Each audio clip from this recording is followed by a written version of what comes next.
오늘도 가슴 깊숙한 곳을 건드리는 은밀하고도 애절한 사연으로 찾아왔습니다. 본격적인 이야기를 시작하기 전에 구독, 좋아요, 따봉 버튼 한 번씩 꾹 눌러주세요. 여러분의 응원이 영상을 만드는데 정말 큰 힘이 된답니다. 오늘의 주인공은 28살 꿈을 잃고 방황하던 청년 도연 씨입니다. 차가운 현실 속에서 얼어붙어가던 그의 심장에 뜨거운 불을 지핀 건 다름 아닌 66의 여류 도예가였습니다. 흙과 땀 그리고 뜨거운 가마의 열기 속에서 피어난 두 사람의 이야기. 단순한 호기심을 넘어 서로의 영혼을 빚어낸 그날 밤의 기억을 지금부터 꺼내보려 합니다. 과연 그 낡은 공방 안에서는 무슨 일이 있었던 걸까요? 지금 바로 시작합니다. 안녕하세요. 28살 이도연입니다. 제 인생은 마치 굽기도 전에 갈라져 버린 흙덩이 같았습니다.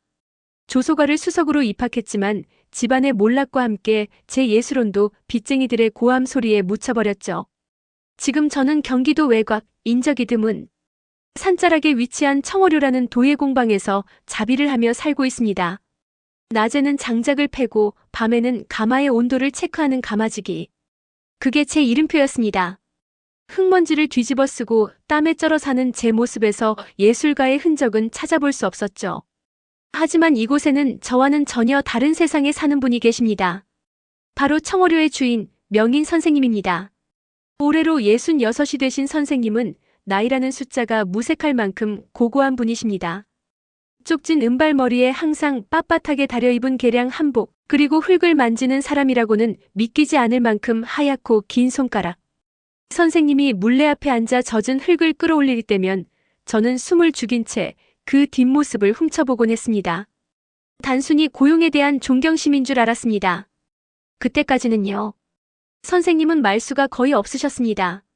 가끔 작업 지시를 내릴 때 들려오는 목소리는 낮고 허스키해서 듣는 사람의 귀가 아닌 뼈를 울리는 듯한 기분이 들게 했죠. 도연군, 불이 너무 세다. 좀 줄여. 그 한마디에 저는 황급히 아궁이를 조절하면서도 제 심장의 온도는 오히려 올라가는 기이한 경험을 하곤 했습니다. 공방에는 소문이 하나 있었습니다. 선생님이 30년 전 요절한 천재 조각가였던 남편을 잊지 못해 평생 수절하며 흙만 만지고 산다는 이야기였죠. 공방 한 구석 출입이 금지된 별채에는 남편이 남긴 미완성 작품들이 잠들어 있다고 했습니다. 그 금지된 공간에 대한 호기심과 선생님의 고독한 눈빛이 겹쳐지면서 저는 알 수 없는 감정에 빠져들기 시작했습니다.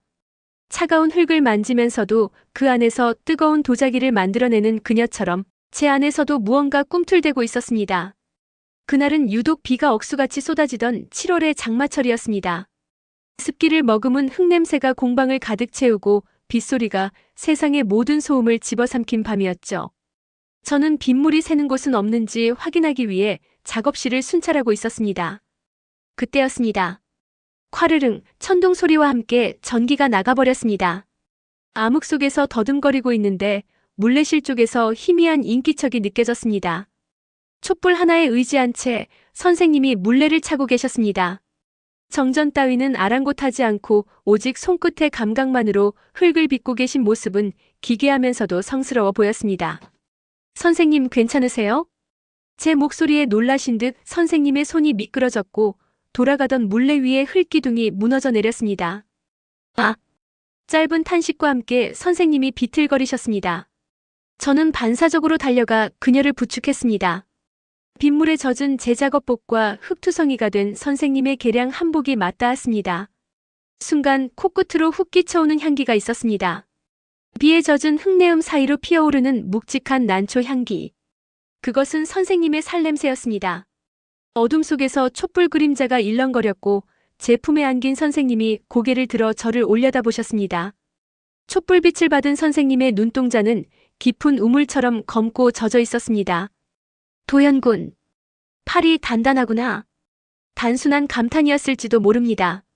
하지만 제 젖은 팔뚝을 타고 흐르는 선생님의 차가운 손가락 끝이 불에 데인 듯 뜨겁게 느껴졌습니다. 저는 마른 침을 삼켰습니다. 밖에서 들리는 거센 빗소리가 마치 제 심장 박동 소리 같았습니다. 그 짧은 접촉이 제 이성의 빗장을 조금씩 녹이고 있다는 걸 그때는 미처 깨닫지 못했습니다. 비가 그치고 며칠 뒤 가마에 장작을 넣다가 손등이 찢어지는 사고가 났습니다. 날카로운 장작 파편에 긁혀 피가 뚝뚝 떨어지는데 하필이면 구급상자가 비어 있었습니다. 대충 휴지로 감싸고 일을 마무리하려는데 언제 오셨는지 선생님이 제 손목을 낚아채셨습니다. 이리 와봐. 거절할 새도 없이 저는 선생님의 개인 다실로 끌려 들어갔습니다. 다실은 선생님만의 은밀한 공간이었습니다. 은은한 차 향기와 함께 벽면 가득 채워진 기묘한 형태의 도자기들이 저를 내려다보는 것 같았습니다. 선생님은 저를 자리에 앉히고는 서랍에서 약통을 꺼내 오셨습니다. 젊은 몸 함부로 굴리는 거 아니야. 몸도 흙도 다루는 법이 있는 법이지. 선생님은 제 손등에 피를 닦아내고 연고를 바르기 시작했습니다. 그런데 그 손길이 묘했습니다. 단순히 상처를 치료하는 것이 아니라 제 손의 뼈마디와 근육의 결을 하나하나 확인하는 듯한 움직임이었거든요. 연고의 미끈거리는 감촉과 선생님의 부드러운 지문이 섞이면서 기묘한 마찰음이 들리는 듯했습니다. 손이 참 크고 투박해. 그런데 섬세해. 흙을 만지기에 좋은 손이야. 선생님이 고개를 숙여 상처 부위를 호호 불어주실 때 목덜미의 잔머리가 흔들리는 게 보였습니다. 하얀 목덜미 아래로 흐르는 땀방울 하나가 옷깃 속으로 사라지는 모습을 보며 저는 저도 모르게 주먹을 꽉 쥐었습니다. 고개를 드신 선생님과 눈이 마주쳤습니다. 그 눈빛은 제 상처를 걱정하는 고용주의 눈이 아니었습니다. 마치 가마 속에 들어가기 전 유약을 바른 도자기를 검수하는 장인의 눈. 아니, 어쩌면 그보다 더 원초적인 무언가를 갈구하는 여자의 눈빛이었습니다. 아프니? 아니면 뜨겁니디? 선생님의 질문에 저는 아무 대답도 할 수 없었습니다. 그저 붉게 달아오른 얼굴을 들키지 않으려 고개를 돌릴 뿐이었죠. 가을이 깊어가던 어느 날 저녁 선생님이 저를 별채로 부르셨습니다. 그동안 금기시되었던 그곳에 발을 들이는 순간 저는 숨이 턱 막혔습니다. 그곳은 작업실이라기보다 거대한 전시장 같았습니다. 그리고 그 한가운데에는 흙으로 빗다 만 남자의 등신상이 놓여 있었습니다. 근육의 결이 살아있는 역동적인 남성의 뒷모습이었죠. 도현군, 부탁이 하나 있어. 선생님은 평소보다 조금 들뜬 목소리였습니다. 이 작품 남편이 떠나기 전 마지막으로 만들던 거야. 30년 동안 손을 못 댔는데 이제 완성하고 싶어. 그런데 기억이 안 나. 젊은 남자의 근육이 어떻게 움직이는지. 선생님은 제게 상의를 벗어달라고 부탁했습니다. 모델이 되어달라는 거였죠. 예술을 위한 부탁이라며 담담하게 말씀하셨지만 제 귀에는 그 말이 마치 유혹처럼 들렸습니다. 망설임 끝에 셔츠를 벗고 작업대 위에 앉았습니다. 차가운 공기가 맨살에 닿아 소름이 돋았습니다. 선생님은 흙 묻은 손으로 제 등 뒤에 서셨습니다. 긴장 풀게. 그냥 관찰만 할 테니. 하지만 그건 관찰이 아니었습니다. 선생님의 손가락이 제 척추를 타고 내려왔습니다. 여기는 이렇게 들어갔구나. 날개뼈는 이렇게 솟았고. 차가운 흙이 묻은 선생님의 손이 제 뜨거운 피부 위를 미끄러졌습니다. 흙의 서늘함과 체온의 뜨거움이 뒤섞이며 머릿속이 하얘졌습니다. 선생님은 제 근육의 움직임을 느끼겠다며 등을, 어깨를, 그리고 허리 라인을 집요하게 더듬으셨습니다. 거울 속에 비친 우리는 기묘했습니다. 젊은 남자의 나신과 그 뒤에서 탐욕스럽게, 아니 애절하게 그 몸을 탐닉하는 노년의 여인. 선생님의 손길이 제 허리춤에 머물렀을 때 저는 참지 못하고 얕은 신음을 흘렸습니다. 흑. 그 소리에 선생님의 손이 멈췄습니다. 그리고 제 귀에 대고 속삭이셨죠. 도현군, 지금 떨고 있니? 그날 이후 저는 홀린 듯 매일 밤 별채를 찾았습니다. 모델이라는 핑계였지만 사실은 선생님의 손길이 그리워서였습니다. 작업이 끝나면 우리는 다실에 앉아 독한 전통주를 나눠 마셨습니다. 술 기운이 오르면 선생님은 옛날 이야기를 해주셨습니다. 죽은 남편이 얼마나 열정적이었는지, 그의 손끝에서 어떻게 흙이 생명을 얻었는지. 그 사람도 도현군처럼 등이 넓었어. 땀 냄새마저 향기로웠지. 선생님이 추억에 잠겨 먼 곳을 응시할 때마다 저는 가슴 한구석이 욱신거렸습니다. 죽은 사람에 대한 질투라니 우스운 일이었지만 멈출 수가 없었습니다.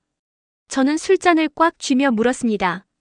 선생님은 지금 저를 보시는 겁니까? 아니면 그분을 보시는 겁니까? 제 도발적인 질문에 선생님이 천천히 고개를 돌려 저를 보셨습니다.